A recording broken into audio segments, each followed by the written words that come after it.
Hi guys, kamusta? My name is Ronald. Isa pa akong OFW dito sa Singapore. Ang video na to is a follow-up kasi nga nung May 10, nagkaroon ng bagong declaration form sa loob ng e-travel. Kung meron kang flight, stay tuned. Pag-uusapan natin yung form na to, ano ba yung mga tanong at mga dapat nyong isagot base sa inyong mga dalang gamit.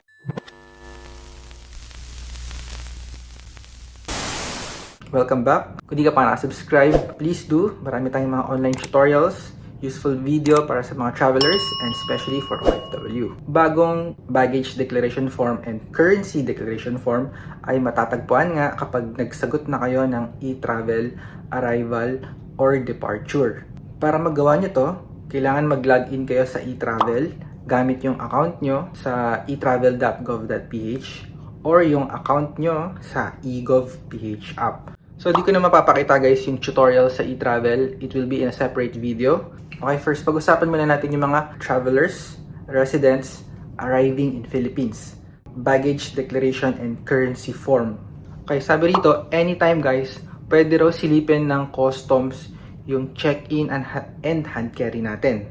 So, lahat ng traveler na merong 10,000 pesos value below nun, hindi nyo na kailangan i-declare. Kahit anong gamit pa yan, or kahit na anong binili nyo, alahas, gadgets. Binanggit ko to sa previous video ko, no? So, lahat ng Filipino residents, especially OFW, meron po tayong 150,000 pesos worth na tax exemption.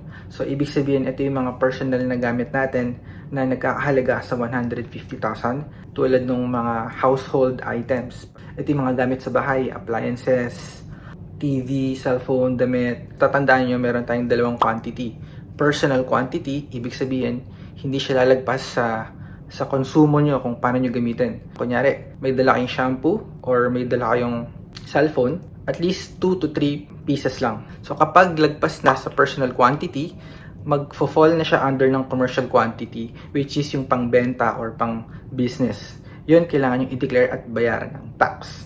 So depende yun guys kung ano yung plano nyo dalhin. Para sa magpapasok ng sigarilyo or magdadala, pwede 2 rim or 50 sticks. So, dapat di ka nalalagpas dito.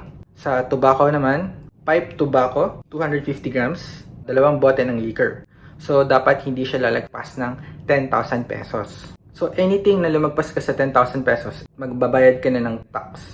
So, anyway, last 2 points is, syempre, bawal po magdala ng mga malalaswang gamit, picture, magazine, mga obscene articles, video, and other materials na magiging against sa Philippine government tulad ng treason, propaganda, yun. So guys, I think alam niyo naman ang ibig sabihin nun. Bawal din magdala materials, anything about abortion. Next is yung mga counterfeit na items, products, mga peke o pirated na gamit. So madami yan, pwedeng sapatos, damit. Also, sa alahas, bawal din po yung mga fake, lalo na yung mga walang certificate or authenticity card. So, next naman is general declaration. Kailangan nyo tandaan dito, kung magdadala kayo ng pera na katumbas sa foreign currency, ibig sabihin na hindi pesos, for example, US dollars, kapag lumagpas ng 10,000 USD, kailangan nyo siya i-declare. Or lagpas ng 50,000 pesos. Kailangan nyo ng authority from Bangko Sentral ng Philippines. So, ito guys, again, for personal consumption ulit. Tulad ng skincare, hair products, vitamins, supplements. So, dapat personal quantity lang. And also, yung legal na bagay, kung nagkataong may dala kayo, ito yung bawal na gamot, weapon, and explosives. Actually, pwede naman kayo magdala ng fruits, vegetable, yung mga ganong klaseng pagkain. Iwasan na lang natin magdala ng mga souvenir na under ng animal products. Para sa cellphone, gadgets, alahas, binili nyo nung matagal na at hindi siya bago.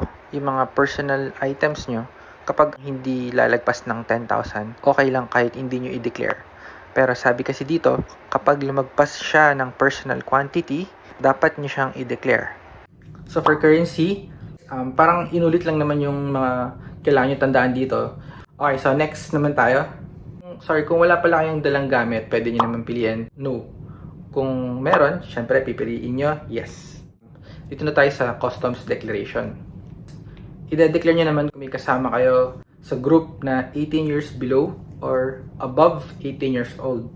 So, lalagay nyo lang yung number. Kung may kasama kayong isa, lalagay nyo 1. Kung may kasama kayong bata, lalagay nyo dito sa taas, 1 din. So, depende. Pero kung wala kayong kasama, ilagay nyo lang 0. First time darating ng Philippines. So, this question mostly is for tourists, OFW na nag-abroad. First time babalik ng Philippines. So, sagutan nyo lang yung yes if it's first time nyo. If not, lagay nyo lang no. Last date of departure. So, kung kailan yung huling lipad or kailan yung huling alis nyo sa Philippines, kung di nyo na matandaan, okay lang. Maglagay kayo ng date na pinaka-accurate sa naaalala nyo. So, hand carry guys, ito yung maliit na bag na nilalagay sa ibabaw ng aeroplano. Nilalagay sa cabin.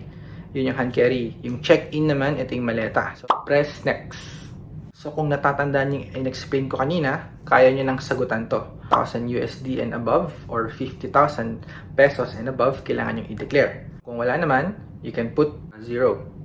Tapos, kung babasahin nyo lang guys tong mga question na to, papakita ko na lang. Kung may mga dala kayong hair products, food supplements, household items, gadgets, and so on. So, ito guys yung mga in-explain ko kanina. Kung may dala kayo, i-declare. Kung wala, you can put no. Tatandaan nyo, kapag dineclare nyo, merong procedure yan. Doon sa mismong customs, sagutan nyo lang ng yes or no and then press next hanggang makarating kayo sa signature part. So, madali lang tong signature. Gagamitin nyo lang yung daliri nyo. Gagawa kayo ng signature. Pag hindi nyo gusto yung signature, pwede nyo pindutin yung clear. Pag okay na, press next. And then, reviewin nyo yung details nyo. So, kapag okay na lahat, proceed nyo lang guys para makuha nyo na yung e-travel QR code. Kung hindi man, pwede nyo pindutin yung previews para baguhin yung mga gusto nyong i-update. So guys, pag nakuha nyo na yung e-travel QR code nyo, makikita nyo sa baba, meron na ditong nakalagay without declaration baggage or currency. So yan yung bagong update. Malalaman yan ng immigration or customs kung meron kayong dineclare o wala. Gagawa din ako ng separate video kung ano yung mga pwedeng dalhin, mga ligtas na dalhin palabas o papasok ng Philippines. Stay tuned para malaman nyo kapag na-upload ko na. Anyway guys, sana nakatulong yung video na to. If you have any questions, just comment down below. Kung di ka pa nakasubscribe, please do. And maraming salamat for supporting my channel. Shoutout sa lahat. And I will see you on my next video.